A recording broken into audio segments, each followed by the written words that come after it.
The days after the U.S. rattled the world by capturing the Venezuelan President Nicolas Maduro, Ukraine's Vladimir Zelensky has said that the other dictators must meet the same fate, hinting that Donald Trump should next capture the Russian President Vladimir Putin and end the ongoing war in Ukraine.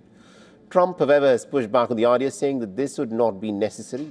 The American president said that he has always had a good relationship with Putin, but has expressed disappointment that resolving this war has proven more difficult than what was expected.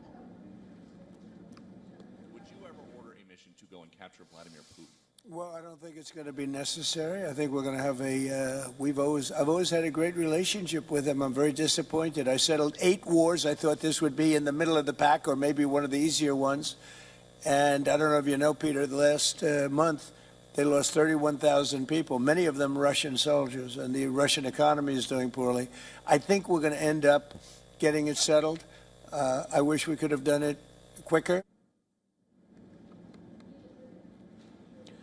Now, on the other hand, the UK's Defence Secretary John Healey has said that Putin must be stopped and this war must be ended. When asked which world leader would most like to kidnap, Healey said that he would take Putin into custody to answer for the alleged war crimes.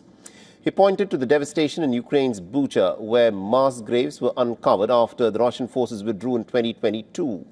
Ukrainian prosecutors say that more than 1,400 civilians were killed in the district, including dozens of children.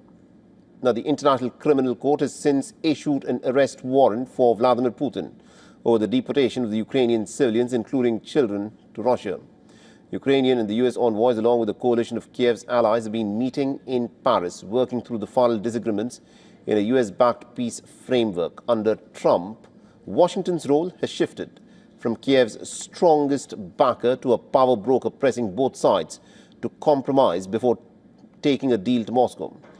Now, Maduro, remember, was captured early on the 3rd of January after the U.S. launched what it termed was Operation Absolute Resolve. The Venezuelan president and his wife were captured/kidnapped and then flown to New York and have since been jailed.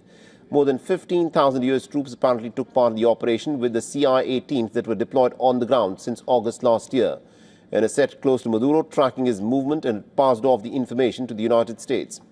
Maduro was captured on charges of corruption and for running what Trump claims is narco-terrorism.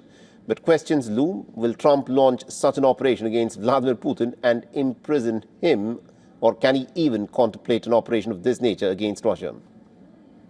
For all the latest news, download the WION app and subscribe to our YouTube channel.